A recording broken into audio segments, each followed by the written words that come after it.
عمرك سألت نفسك في أول قعدة جدية مع شريك حياتك المفترض تقول إيه وما تقولش إيه؟ وإيه السؤال اللي لو الطرف التاني جاوب عليه غلط لازم توقف كل حاجة فورا؟ وليه ناس كتير بتعدي المقابلة دي بسرعة بدون ما تديها وقتها؟ ويا ترى بتندم على كده لما بتفتكر إنها أنهت المقابلة دي بسرعة؟ وإيه أكتر سؤال بيكشف شخصية اللي قدامك بسرعة وبوضوح؟ لأن تفاصيل صغيرة ممكن تبني حياة. ساعة زوجتك مساحة للفهم مش للحكم.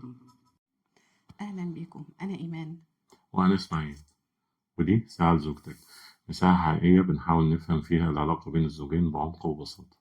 هي مش دروس، هي حكايات من القلب عشان تكون العلاقة أهدى وأقرب. وعشان نلاقي فيها المودة والرحمة. ما تنسوش شير ولايك وتفعيل زر الجرس عشان يوصلكم كل جديد. أهلا بيكم. موضوعنا النهاردة هنتكلم فيه عن أنت خلاص خدت قرار إنك عايز تتجوز وشفت بنت الحلال. بنت الحلال وعايز تروح تتقدم، بس قبل ما تتقدم يحصل إيه؟ مقابلة. غالبا بيحصل مقابلة، والمقابلة دي بتبقى في مكان عام سواء نادي أو كافيه أو أيا كان يعني. بيقولوا على قعدة تعارف. بالظبط كده، عشان قبل ما ندخل البيت ونتفق نبقى حاطين الخطوط العريضة اللي هنمشي عليها، ويبقى فيه نوع من إيه؟ توافق، أو زي ما بيقولوا القانون إيجاب وقبول. أيوة، القبول. يا ترى أنت هتقبلها، هي هتقبلك؟ يا ترى بقى المقابلة دي هيحصل فيها إيه؟ المقابلة دي الهدف منها الأساسي هو إنك آه، تحاول يعني تستشف من اللي قدامك كده الحاجات اللي أنت بتدور عليها، وتعرف مدى التوافق بينك وبينه. أيوة، في المقابلة ديت أهم حاجة تاخد بالك إنك رايح تبني قرار بالعقل مش بالعاطفة. بالظبط، أنت محتاج تعرف هل يا ترى الشخص ده حتى لو بعيدا عن الحب وغياب المشاعر، بما إن أنا بختاره بعقلي وزي ما بيقولوا جواز صالونات، هل أنا هبقى مرتاح وراضي عن القرار ده ولا لأ؟ عشان كده وانت رايح لازم تبقى عارف ان انت مش رايح بانجذاب او انبهار او بحماس، لان ده يعمل لك فرطك تجميل. انت هتجمل اي حاجه هتشوف، لان انت رايح بعقلانيه بحته، انك تشوف هتاخد قرار الشخص ده هكمل معاه حياتي ولا قرار تاني بمنتهى الاحترام احنا غير مناسبين لبعض. عشان كده الهدف الحقيقي في اللقاء ده هو إنك تعرف الشخص اللي قدامك بشكل حقيقي، مش تعرفه بانبهار. ايوه، لان الانبهار اصلا مش هيديك صوره حقيقيه عن الشريك ده. احنا اصلا مش رايحين عشان نلبس احسن حاجه عندنا، ولا رايحين عشان نبين نفسنا بالصوره المثاليه، ان رايحين نبان على الواقع. لذلك بيقول لك ان المقابله قبل الجواز ديت اهم من 1000 مكالمه. هتبين هدوء الشخص، اتزانه، رأيه الشخصي في الجواز، رؤيته في المستقبل، تعامله معاك واحترامه. ما هو الاحترام هيبان. انا مش بس طول ما هو قاعد معايا يقول لي حضرتك وانا اقول له حضرتك، ويجي مثلا النادل او الجرسون يقدم لي حاجه انفعل عليه، ما ده جزء من الشخصيه. مش هيجي مثلا بنتكلم تيجي مامته وابويا يتكلم اسكت بس انت مش فاهم حاجه، ما هو ده جزء من الشخصيه احكم عليه. انا ما يهمش يكون معايا 100%. عشان كده خلونا نبدأ ونقول إيه خطوات اللقاء ده، إزاي نعملها صح وإزاي نقدر نوصل للنتيجة في النهاية. بس يا مهم يا اسماء نعرف ان اللقاء ده مش انترفيو. انا مش رايحه انقي موظف يشتغل عندي في شركه، ولا قعده هزار، لان الجواز مش هيبدا بضحك ولعب. بالظبط، أنت مش رايح تعمل قعدة انترفيو فبتتسأل أسئلة وبتجاوب أفضل إجابة ايوه. زي ما بنعمل في مقابلات العمل. لا، احنا بنجاوب إجابات طبيعية. ممكن بنتكلم بنمط معين أو بلغة محددة، بس لازم تكون فيها نوع من الحقيقة والصدق الوضوح. والوضوح طبعا. ولكن برضو ما ينفعش تبقى قعدة هزار اللي هو عشان أنا آخد راحتي وأبقى على طبيعتي إن أقلبها تهريج. والقعده تقوم لاني ابقى مبسوط ومنبهر وانا ما فهمتش اصلا انا كنت رايح ليه، او خلاص ما قدرتش اخد اصلا يعني اكون صوره ابني عليها قرار هل هكمل ولا لا. طيب خلونا نقول ليه المقابلة دي مهمة جدا. ده هي اهم حاجه في الجواز. انا ازاي انا هجوز حد من غير ما اعرفه؟ ده النبي طبعا صلى الله عليه عليه الصلاة وسلم والسلام. لما احد الصحابه قال له انا عايز اخطب واحده، قال له رأيت يعني شفتها تعرف شكلها صح ولا غلط، فتبقى عارف اه شكلها، تبقى عارف حتى اللي انت هتتجوزها شكلها ايه، ملامحها ايه. لو صوره مش شرط انت تشوف بنفسك، لان عندنا بس الاخوات منتقبات، في فئه من عندنا منتقبات. طب ما هيشوفها والدته هتشوفها، اخته هتشوفها، وهكذا لحد ما هو مثلا يتقدم لوالدها مثلا، ويقعدوا قاعده مثلا، قاعده مع والدها ووالدته قاعده وبيشوفها الرؤيه الشرعيه عشان يقدر يشوف في قبول ولا عدم قبول. خلينا نقول إن المقابلة دي مش هدفها إنك تشوف الشخص من الخارج. أنت محتاج تشوفه من الداخل، تشوف عقله، تشوف أفكاره، تشوف طريقة حياته، تشوف نظرته للأمور قيم ومبادئه كمان يا اسماعيل، وقيم وتصرفاته ومبادئه. وسلوكه. بالظبط. الإنسان ممكن يجمل نفسه بس مش هيقدر يكمل نفسه 30 دقيقة أو ساعة. أنا ممكن أجمل نفسي كام دقيقة في الأول، بس بعد كده غصب عني في وسط الحوار الشخصية لازم هتفرض نفسها. القناع هيسقط والطبيعة هتبان. مفيش حد بيجاهل نفسه بالظبط للآخر. كده. فخلينا نقول ان انت الغرض من المقابلة دي انك تشوف الطرف الاخر من الداخل مش من الخارج. بس انت مش رايح تحكم على الشخص ده، افتكر انا مش رايح احكم على فلانه، انت انا رايح رايح اشوف تقيمه يناسبك ولا لا، ايوه مش انا تقيمه في بقيم. ذاته. ايوه انا بقيم عشان هل في توافق مبدئي ما بيننا، لان بعد كده هيبان التوافق ده فعلا كامل ولا كان مجرد خطا انا اخدته مثلا او تسرعت، او بان ان احنا متوافقين في جزئيات وهنختلف. لا انا رايح هناك المقابله دي وانا بقابل شريك حياتي ده عشان اشوف هل بينا ارض ثابته نقدر نكمل ونبني عليها بيت واسره، ولا احنا اتنين مختلفين بس مش معناه ان هو وحش وانا وحشه. لا فعلا النصيب مش موجود لك نصيب في بيتنا. يعني ببساطة انت رايح عشان تشوف الشخص ده او الطرف ده يناسبك ولا لا. طب في حالة انه مش مناسب، يبقى انت مش بتقيمه لذاته. ما بتقولش البنت دي مش كويسة في المجمل، لا هي مش مناسبة ليا وبس. وعشان كده المقابلة ديت كل ما كانت صريحة وواضحة ومحددة وكل واحد فيهم على طبيعته، ساعتها يوفر على الطرف الآخر وقت أطول بدل ما نعمل ارتباط خطأ وبعد كده نندم بعد فترة أو يحصل لنا صدمة عاطفية ونكتشف بعد كده إن أخدنا القرار الصح من أول مقابلة. وافتكر ان كل ما اتأخرت في النزول من القطر الغلط، كل ما وقت الرجوع بقى اطول وبقى اصعب. عشان كده انك تعرف تحدد من البداية انا همشي المشوار ده ولا لا، افضل ليك وللطرف التاني. طب يا ترى يا إسماعيل المقابلة ديت فيها أسئلة لازم نسألها؟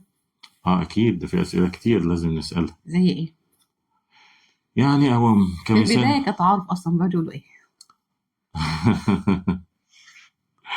في البداية طبيعي ان انا فلان وبشتغل كذا وليا اخواتي وقرايبي وكده، اللي هو المعلومات العادية دي. بس بعد كده لازم نسأل عن اسئلة زي مثلا انت او انت شايفين الجواز ازاي.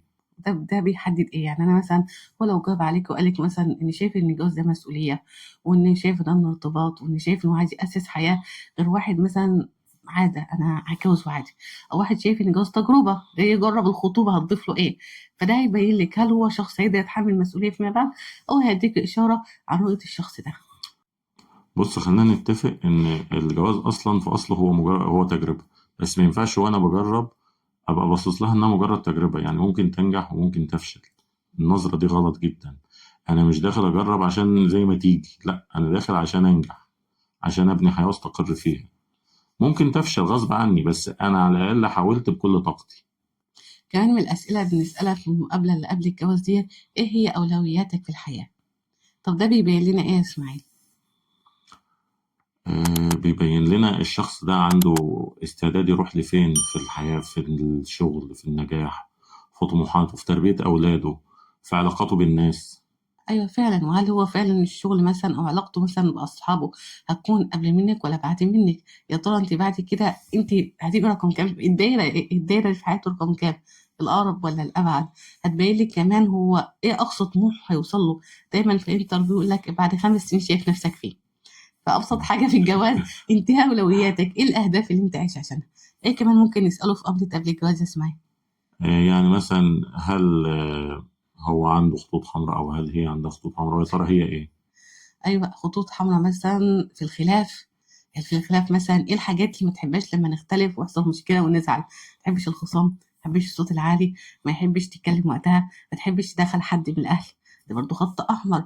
خطوط حمرا مثلًا في الخروج من البيت والدخول، أو علاقتي بأهلي بعد الجواز هتبقى إزاي، أو شغلي لو حبيت أشتغل، أو لو كانت بتشتغل هتحب إن هي تكمّل أو لأ. دي كلها خطوط حمرا لازم نحددها في المقابلة دي أو ننوّه ليها عشان نكتشف طريقة التفكير، في توافق والّا لأ. طيب إيه تاني ممكن نسأل عنه؟ معنى المسؤولية، لازم نفهم كل واحد فيهم شايف المسؤولية عبارة عن إيه يا إسماعيل. آه، بص لازم نتفق إن الجواز أصلا هو عبارة عن مسؤولية كبيرة. فعلا. هو حاجة كده يا جماعة، يعني إيه، قدر لا مفر منه. فأنت من ساعة ما ارتبطت بشخص بقيت مسؤول عنه، وهو بقى مسؤول عنك، وانتوا الاتنين بقى بينكم مسؤولية مشتركة، هي الأولاد فيما بعد إن شاء الله. فبقت الموضوع بقى كبير ومتشعب. فلازم تبقى فاهم ده من البداية، فاهم إن أنت داخل على مسؤوليات ومستعد ليها على الأقل نفسيا، وطبعا المفروض ماديا. بس خلينا نقول إن يعني كل واحد بيبدأ حياته صغير مع الوقت بيتطور، لكن نفسيا لازم تبقى مستعد تماما. انت حتى مهما كنت مستعد هتتفاجئ بحاجات بتظهر لك، انت ما كنتش فاهمها او ما كنتش متخيلها بالشكل ده في الجواز. لكن برضه لازم تكون عندك استعداد كامل وعندك قدرة على التحمل، راجل في بيتك وراجل في نفسك قادر تشيل المسؤولية، وكذلك هي لازم يكون عندها الاستعداد ده. كمان من الأسئلة الروتينية اللي بتسألها في أي قعدة قبل الجواز، ليه أنت عايش حياتك إزاي؟ علاقتك إيه بأهلك؟ علاقتك بأصحابك؟ ظروف شغلك إزاي؟ بتنام إمتى وبتصحى إمتى؟ بتقضي وقتك إزاي؟ كل ده بيكشف لنا أو بيعطينا رؤية مصغرة عن طبيعة تعامل الشخص ده في يومه، بيضيع وقته. ملحوظة بس يا جماعة، احنا بنتكلم عن الراجل والست عشان ما نفهمش ان الكلام للراجل بس. أيوة، ما أنا يعني مش سواء هروح. الراجل مع اصحابه على القهوة او البنت مع اخواتها في البيت، ايا كان احنا بنتكلم عن الاتنين. أهو مثلا أنت مبتبقاش مثلا من بيت مثلا شايف إن أنت مش حابب إن هي تقضي وقتها مع أصحابها كتير، وهي مثلا بتحب تخرج مع أصحابها كتير، دي نقطة هتبين لك هل بعد الجواز هتتفقوا مثلا إن هتبقى ده هيتعدل لأن طبيعة الجواز وحياتكوا سوا هتغير حاجات كتير، ولا هتقول لك لا أنا علاقتي بأصحابي خط أحمر دي أولوية. فكل ده يكشف لنا كل واحد فيهم بيمارس حياته إزاي، وهل فعلا في نقاط التقاء ولا هما الاتنين مختلفين. كمان في سؤال مهم لازم نسأله في القعدة دي: هل إلى أي مدى أنت اجتماعي؟ شخص بتحب الخصوصية والعزلة ولا بتحب التواصل والانطلاق؟ يعني ما ينفعش تبقى أنت من البيت للشغل ومش غاوي قعدة ولا خروجات كتير، وبتدور على حد كل حياته خروج هي بتحب الخروج وسهر مثلا قاعدة مع وكده. أصحابها. هيبقى في تناقض، فلازم تاخد بالك من النقطة دي وتحاولوا توصلوا لنقطة توافق ونقطة وسط ما بينكم. كمان من الحاجات المهمة اللي بيحصل بينا تصادم في أول سنة جواز، إنه محدش بيبقى عارف إن إيه الحاجات اللي بتسبب للشخص ينفعل يغضب بسرعة. فمن الأسئلة المهمة اللي كل واحد يسألها التاني، إيه الحاجات اللي بتضايقك بسرعة وتخليك تفقد أعصابك؟ إمتى بتتضايق؟ إيه الوقت مش مناسب أتكلم معاك فيه؟ هل وأنت صاحي من النوم راجع من الشغل؟ هل مثلا وأنت قاعد مع أصحابك ما تحبش أكلمك في التليفون مثلا وأتواصل معاك؟ إيه الأسئلة اللي بتضايقك؟ ده برضه نقطة مهمة لازم تاخدوا بالكم منها. ويا بنات، والكلام هنا للبنات، مهم إنك تسألي إيه طموحات المستقبل، بس الأهم إنك تفهمي إن دي مش وعود هو ملزم بتحقيقها، هو مجرد طموح ممكن يقدر يحققه أو لأ. لأن غالبا الطموح بيبقى عالي قوي في القعدة دي، يعني ممكن نقول إنه بيبقى في نوع من المبالغة. أنا ناوي أعمل كذا وكذا وكذا وعايز أوصل لكذا. ده ممكن يحصل وممكن ما يحصلش، فما تفهميش الكلام ده إنه وعد هو ملزم بتحقيقه، لأ، بس هو حلم نفسه يحققه. وكذلك انت برضه لازم تفهم ان هي مهما كان طموحها عالي وبعيد فممكن يتحقق ببساطة وممكن ما يتحققش عادي خالص. ممكن ياخد وقت احنا وسنين. بنحاول في الحياة، مش معنى كده ان احنا لازم ننجح طول الوقت. الحاجات كمان اللي محتاجين نأكد عليها في مقابلة قبل الجواز، تحددوا حدود الأهل بعد الجواز هتكون فين. انت في بيتك، علاقتك النقطة دي بمامتك مهمة جدا يا جماعة، خدوا بالكم منها. علاقتك بمامتك وباباك واخواتك، العلاقة القريبة جدا، التفصيل اللي بتحكوا لبعض طول الوقت هتختلف بعد ما تتجوزي ويبقى لك حياة خاصة بيكي وأسرار خاصة ببيتك وأسرار خاصة بجوزك، ما ينفعش تخرج بره البيت إلا بإذنه. كذلك انت علاقتك بأهلك واخواتك مهما كان في تلاحم وقرب، بس بعد الجواز في طرف آخر بقى في حياتك هتكونوا أقرب لبعض وأسراركم مع بعض. لازم تحددوا هل تعرفي هل هو بيحكي كل حاجة وبعد الجواز هيسمح إن أهله يتدخلوا في كل مشكلة وهيتحكموا في حياتكم، ولا هيبقى لكم استقلالية. وهو كمان لأن برضو في بيوت بتخرج مثلا بسبب إن الأم الزوج دايما متدخلة، كل تفصيلة عارفاها، كل تتحكمي ده حاجة بتحصل، كل اه تفصيلة بيحصل. وكل تعليق وتدخل مثلا، طب ليه وازاي واشمعنى، ومقارنة وتحريض للزوجة على زوجها، وازاي لا انت المفروض تتعاملي كذا تعملي كذا. تحديد حدود الأهل في حياتكم بعد الجواز نقطة فارقة جدا. جدا يا جماعة، خدوا بالكم منها. وخدوا بالكم من نقطة أهم منها، لأن دي هتمسكوا انتوا الاتنين: هي إزاي نتعامل وقت الخلاف. لما بيغضب بيوصل لحد فين في غضبه؟ في ناس ممكن تغضب إنها تسكت، في ناس بتبرق، في ناس ممكن يمسك حاجة يكسرها، مم. ممكن يضرب اللي قدامه. فلازم نعرف إحنا حدودنا إيه في الغضب، لأن أنا ممكن أتقبل إن اللي قدامي يغضب بشكل عنيف وعادي جدا.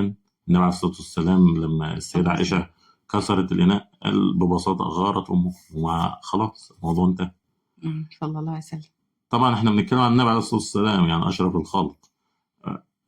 بس برضو احنا بنقتدي بيه، فلازم ناخد بالنا هل هو شخص يقدر يتقبل حاجة زي دي، ولا شخص انفعالي وعصبي وممكن الموضوع يتطور ما بينكم لمشاكل أكبر وخناقات أكبر.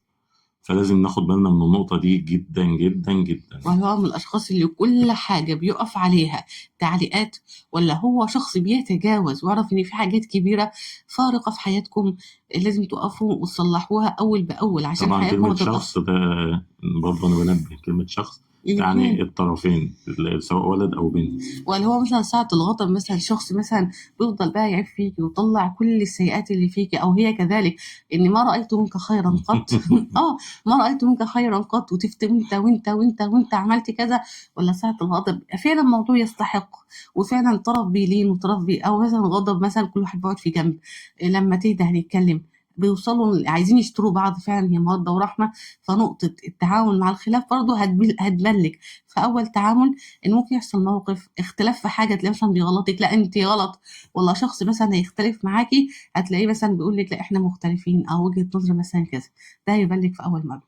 وطبعا زي ما قلنا إن أول مقابلة ديت أخطر مقابلة في حياة كل واحد فيكم، لأن هيتبان عليها أهم قرار في حياتكم. بعد كده الشخص ده هيبقى الأقرب ليكم. عشان كده في إشارات هتقول لك خليك حذر، وإشارات هتقول لك كمل، لا الإشارة خضراء.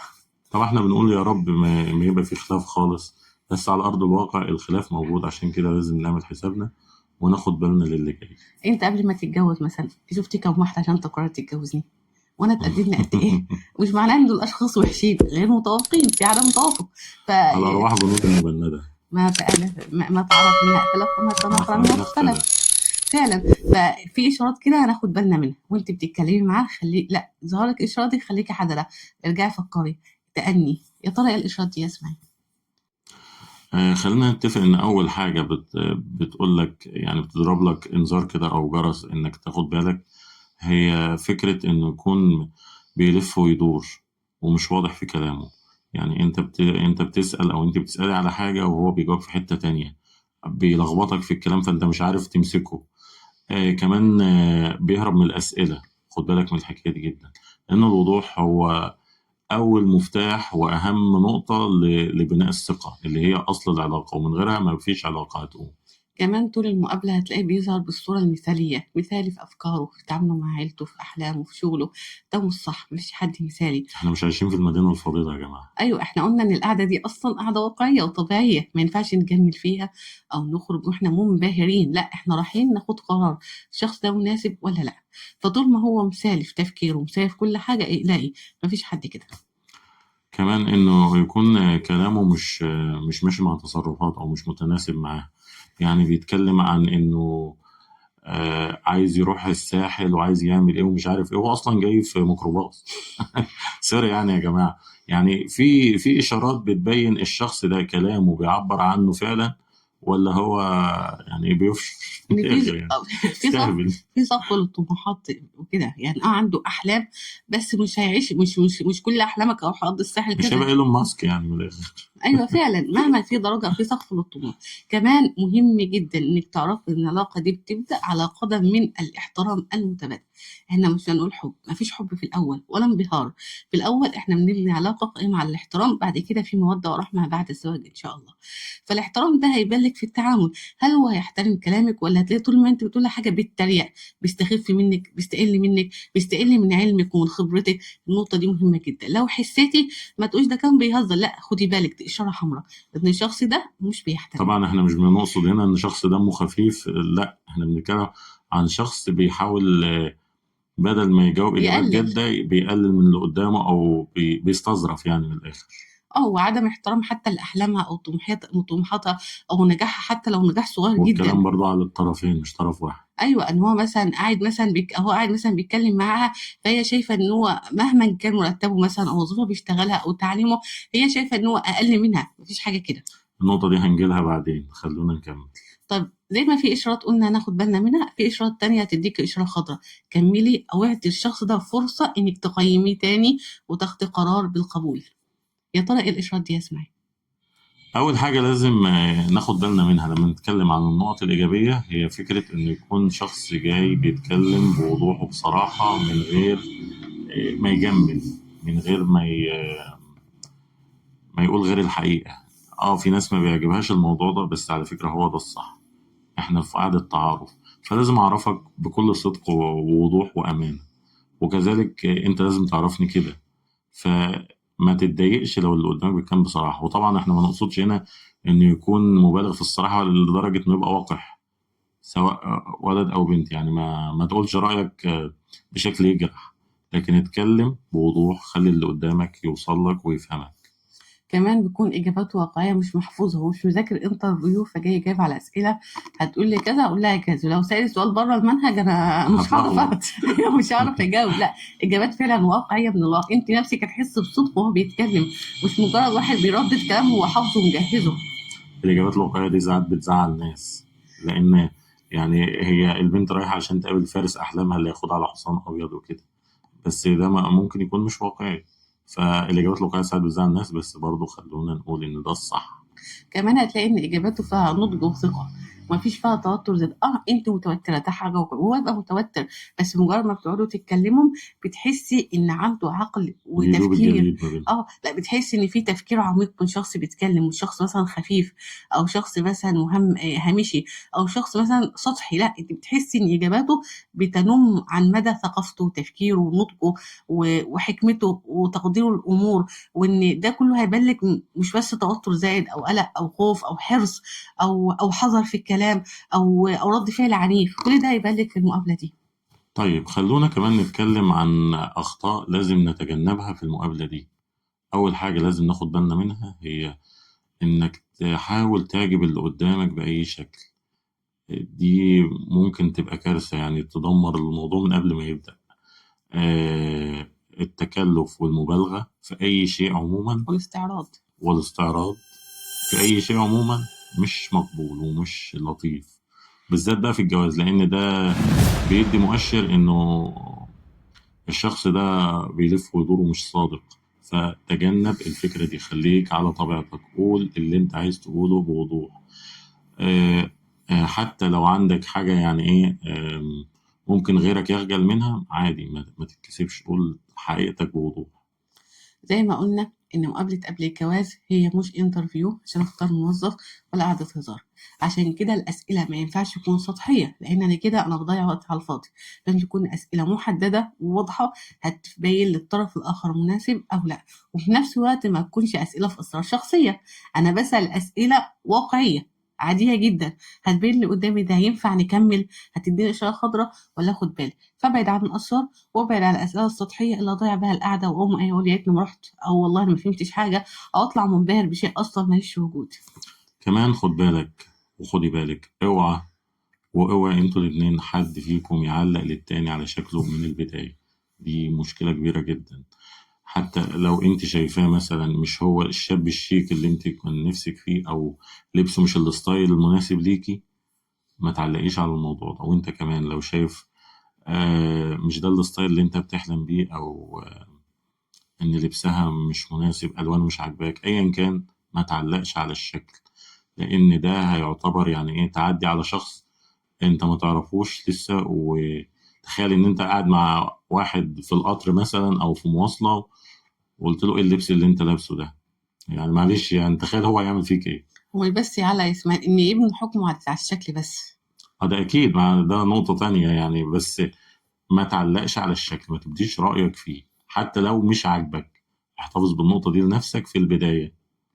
وما تمشيش من القعده دي وانت منبهر ابدا، يعني لو انت قمت وانت منبهر بالشخص ده لا بس برضو وعن... خلينا نقول ان في اشخاص مبهرة فعلا، بس مش المقصود كده. المقصود انك ما تنبهرش لا، لدرجة ما يقوموش ان ويناموا فيها قلوب يا اسماعيل، ما ده مش اه ما هو طبيعي ده ما يعني. بيحصلش اصلا في الواقع على فكرة، ده في الافلام بس. لا يعني يبقى قاعد كده، ايه ده معقول في حد كده، معقول في كويس، الكمال لله وحده. لا، احنا بنقوم واحنا شايفين ان في ارتياح في طمأنينة، احنا نقوم عشان نستخير. فانا شايف ان الشخص ده حسيت ان ميال. افتكر ان الانبهار والهالة ديت لما تزول ممكن تشوف حاجة تانية خالص. فاستنى لحد ما الانبهار يروح وبعد كده احكم. عشان كده وانت رايح القعدة ديت افتكر شوية حاجات. اول حاجة ما تطولش القعدة دي، ساعتين كفاية. يعني ما تقعدوش تقعد نص يوم وهنقعد مثلا نتغدى ونتعشى بره، ممكن نروح سينما، هي قعده خفيفه، تعارف عيلتين على بعض.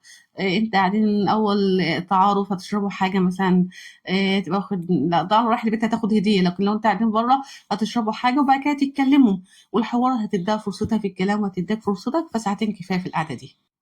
من ضمن النقط المهمة برضو اللي لازم تاخد بالك منها إنك آه ما تدخلش في أسرار شخصية زي ما هي قالت قبل كده إيمان.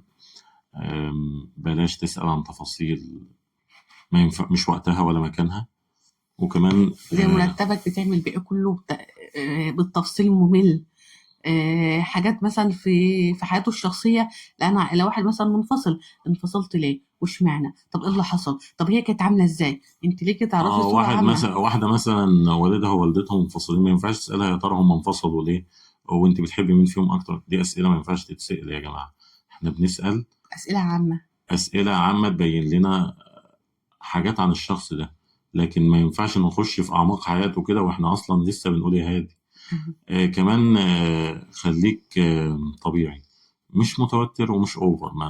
ما تبقاش قاعد عامل كده وقلقان وبتجيب عرق من كل حته. وكمان ما تبقاش قاعد مرحرح كانك قاعد يعني على كنبه بيتكم، سوري يعني. لا، خليك طبيعي ودي الامور وزنها الطبيعي. خير الأمور الوسط، اكيد. والاتزان مهم جدا. لما تكونش قاعد طول الوقت صامت، سيادتك مش رايح تستمع، لولا انك هتوترها بصمتك ده، قاعد كده. وايه كمان، وهي تقول لك، تسألك سؤال ترد إجابة مقتضبة، وهي بقى تكمل، ما هو الامر ده هيخليها تنفر منك.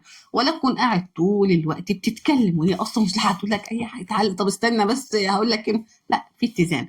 لا انت مندفع في الكلام وهجومي اصلا اي حاجه بتقولها، ولا انت قاعد منكمش على نفسك وقاعد صامت وقاعد في عالم ما وراء الغيوم. لا، انت شخص متزن، هتتكلم وهي ترد وهي تتكلم وانت ترد، الحوار رايح جاي، عشان في النهايه ده قرار هيتبنى عليه حياه. طيب خلونا نقول يا ترى ليه في مقابلات بتفشل. اول حاجه التحضير الزياده بيخلي الكلام يبقى يعني آلي او روتيني قوي. زي مثلا ان انت مثلا فكره الانترفيو اللي قلناها في الاول، ما ينفعش تبقى انت محضر ان انا لما تسال في كذا هجاوب بكذا. لا، التحضير الزياده ده مبالغ فيه. عشان في ناس كتير بتسال دايما هو انا لما اروح اقول ايه. هتديني في ايه. في ناس كتير بتسال السؤال ده دايما، هو انا لما اروح اقابل فلانه دي، او هي تسال طب هو هيقول لي ايه وانا هرد اقول ايه. وربنا بيسألوا البنات مثلا، ادخل المقابله دي لابسه افرق يعني في قدمي، البس صندل، شوف كده مش عارفه كأن الراجل يا عيني هيبص على رجليها اصلا. يا جماعه والله احنا على الله حكايتنا، احنا ابسط من كده ما انا بكتير. بقول لك، طب هيسالني في ايه، طب هيعمل ايه، طب هيتكلم امتى، ما بناخدش طب بالنا من ادخل التفاصيل امتى، المبالغ فيها. ادخل امتى، ادخل شايله العصير ولا اختي اللي بتدخله، تدخل شايله العصير مثلا، انت متخيل. طب ممكن وانا قاعده بس اقوم اغير الطعم مثلا وارجع تاني، اللي هو تغيير بقى من لوك. فالتحضير الزياده قوي ده هيفقد الموضوع غرضه الاساسي، ان هياخدك في حته تانية اصلا، يخليك ما انتش عارف تبني قرار حقيقي. خليك طبيعي وروح وسيب نفسك للكلام، والكلام اصلا بيجيب بعضه. كمان مهم جدا وانت رايح تعمل المقابله دي، انت مش رايح تدور عندها دخلها كام، مرتبها بتصرفه ازاي باباها بنى لها شقه ولا لا، عندها عربيه، والشغل بتاعها يا بتاخد ترى هتساعدك بمرتبها ولا لا. اه دي تحط نقطه. مرتبك في بيت ولا لا. النقطه دي تحسموها بعد الجواز، او يعني قبيل الجواز في فتره الخطوبه، ابقوا تفهموا براحتكم. يعني مش هنقول بقى ده والله ممكن نعملها حلقه دي، ان هو مدام ساهمت الست بالليل بعد شغلها. ده هنبقى نتكلم فيها بعدين. بس اه خلينا يعني احنا مش بنقول دلوقتي بقى تحط ما تحطش، ده مش موضوعنا هي اصلا. المقابله رايحين تتعرفوا على بعض، مش تعرفوا فلوسكم كام، يعني خلينا النقطه دي، لان ساعات فعلا هو جاي مثلا يركب عربيه بتوع عربيه واحد صاحبه مثلا، او شقته، طب انت عندك شقه تمليك، طب هتسكن كده، انت بتحكموا على الشخص ده مبدئي، موافق متوافق، بعد كده التفاصيل ده هتعرفيها. التوافق النفسي يا جماعة. اه هل انا لما اقعد جنب الشخص ده كده هبقى مرتاح او مرتاحة ولا لا؟ مش ان هو لما يخرجني ولما يجيب لي ولما يعمل. كل دي والله مظاهر بتقع. التوافق النفسي والله مهم. او افتكروا القاعدة اللي النبي عليه الصلاة والسلام حطها: صلى الله عليه وسلم. الارواح جنود مجندة، ما تعارف منها ائتلف وما تنافر منها اختلف. الجانب المادي مهم جدا وانتوا رايحين تبنوا مستقبلكم، بس دي مش هيحصل في اول تعارف، مش هنبني عليه. تمام. واذا جاءكم من ترضون دينه وخلقه فزوجوه، صح ولا غلط. كمان نقطه مهمه جدا، لو كل واحد فيكم او واحد فيكم كان عنده علاقه سابقه، خطوبه ما حصلش نصيب، جواز، وما حصلش نصيب سواء كان مطلق أو أرمل، لازم كل واحد فيكم وراح يقيم أو يعمل المقابلة دي ينفصل عن صورة الشريك اللي كان في حياته قبل كده. أنا ما بقارنش، ما ببحثش عن بديل، أو الصورة بتاعت البنت اللي كنت بحبها وما حصلش بينا نصيب وما اتجوزناش لازم أتجوز واحدة زيها، أو خطيبي اللي سابني وما كملتش معاه، أو زوجي اللي قبل كده لازم يكون هو. لأ، انفصلوا، ما تقارنوش حد بحد. الفكرة دي تنسف الموضوع من قبل ما يبدأ يا جماعة. المقارنة يعني أنا رايح أدور على حد شبه اللي أنا كنت أعرفه، وأكيد أنا ده مش هيحصل على أرض الواقع. أنا مش هستنسخ الشخص اللي كنت أعرفه بشخص التوأم تاني. شبه بعض، بالك النفوس البشرية المختلفة. ده مثلا يعني. وحتى الملامح لو شبه بعض يا إسماعيل، الناس من جوه بتختلف. الطباع اه. والأرواح بتختلف، فخلوا بالكم. ركز على الشخص ده هو مين بشكله كده بطبيعته، مش هو شبه مين وقد إيه يشبهه وينفع زيه ولا لأ. انسى الفكرة دي. خلصنا المقابلة وهنقوم بقى من المكان بتاعنا، وهننهي الحوار، هننهيه بمنتهى الاحترام، بمنتهى التقدير. سواء لو انت قاعد كونت فكرة ان البنت دي مش مناسبة ليك، حذاري يبان في وشك اي تقلش انا. وانت كذلك لو حسيت ان الشخص ده مش مناسب ليكي، حذاري يبان فيك اي ازدراء او تقليل او سخرية، او يلا انا مستعجل، او معلش افتكرت مشوار، او معلش لا. المقابلة هتقعد وتنتهي باحترام وتقدير. بالظبط زي ما بدأنا الموضوع بمقابلة لطيفة وبابتسامة، لازم ننهيه بابتسامة وباحترام.